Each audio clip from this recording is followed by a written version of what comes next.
students, today we will discuss the cerebellum, small brain. See here, this is the cerebellum.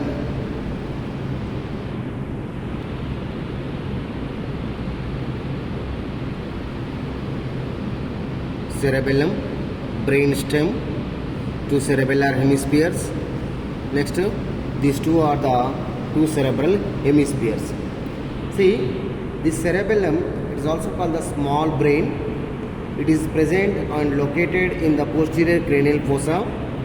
This cerebellum separated from the cerebrum by the tentorium cerebrum is there. Tentorium cerebellum separates above cerebrum, below the cerebellum.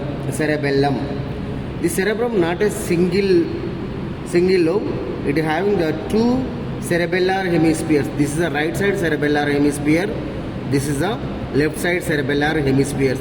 These two cerebellar hemispheres connected by the vermis is there. This is called the vermis. This vermis connect to the two cerebellar hemispheres. It is covered by the dura mater, outside to inside. Dura mater, arachnoid matter and pia mater is there. Dura mater itself folded and forms the tentorium cerebellum here. It is located in the posterior cranial fossa.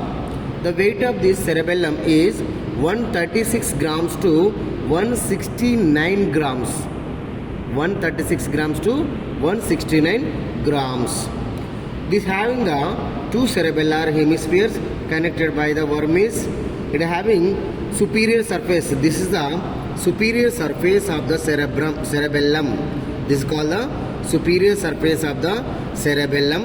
It is always convex. This is called the inferior surface of the cerebellum. This is the inferior surface of the cerebellum. This is the superior surface of the cerebellum. And also here we can identify two notches are there. Anterior and posterior notches are there. Anterior cerebellar notch, posterior cerebellar notch. And here three fissures are there. One is the horizontal fissure. This is the horizontal fissure. This side also horizontal fissure. This fissure separate the superior surface and inferior surface. Superior and inferior surface are separated by these horizontal fissures. This next again, the superior surface, here superiorly we can identify the fissura prima. This is called the fissura prima. Fissura prima. See here, fissura prima. Automatically this separates the superior surface into anterior lobe, posterior lobe. This is the inferior lobe. So three lobes anatomically it is visible, separated by the horizontal fissure and fissura prima. These are the surfaces.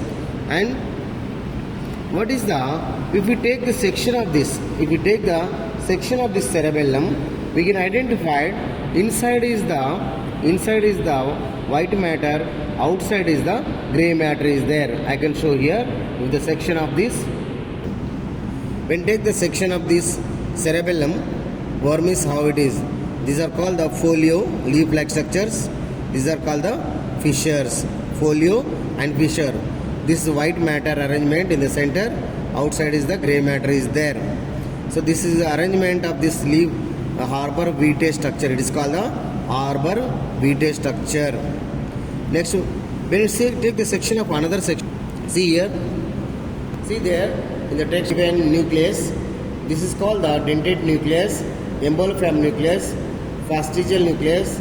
See, this is the globus pallidus and fastigial nucleus are there. This is the section of the cerebellum. Section of this cerebellum. This is the white matter and grey matter. In the white matter, outside is the cerebellar cortex. In the center is the white matter is there. So histologically, when you take the section of this cerebellum, you know outer molecular layer. Second layer is the Purkinje layer. Third layer is the granular layer is there. So here, we can identify in the grey matter present in the white matter. These are called the nucleus. This is a crumpled bag structure, the large nucleus, dentate nucleus.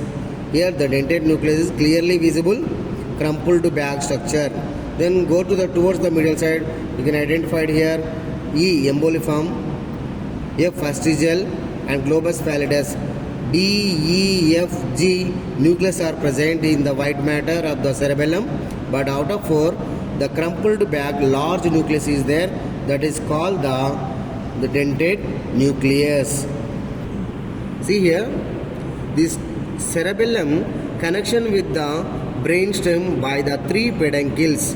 One is the inferior cerebellar peduncle. See here, it is clearly visible. This is called the inferior cerebellar peduncle. This connection, medulla oblongata, connection through this inferior cerebellar peduncle to cerebellum. Next, another is there. This is called the middle cerebellar peduncle. Pons is connection with the cerebellum by this middle cerebellar peduncle. Whereas here, the midbrain is there. That is connection from the midbrain to the cerebellum. That is the superior. In this view, very difficult to finding superior cerebellar peduncle. So 3 peduncles, brainstem connection with the cerebellum. One is the inferior cerebellar peduncle, middle cerebellar peduncle, and superior cerebellar peduncles. These 3 peduncles connection with the brainstem to the cerebellum. Next is what is the blood supply to the cerebellum? Mainly 3 arteries going to supplies here. I am not very difficult. I am not showing to the blood vessels. Just I am saying that theoretically, it is the cerebellar arteries going to supplies to the cerebellum. Anterior cerebellar artery, posterior cerebellar artery, superior cerebellar arteries. These 3 arteries going to supplies to the cerebellum. Superior cerebellar artery, posterior, anterior cerebellar artery. These 2 are the branches of the basilar artery. Posterior cerebellar artery is a branch of the vertebral artery. So, the large amount of the blood supply to the cerebellum. So, this is about the cerebellum. Thank you.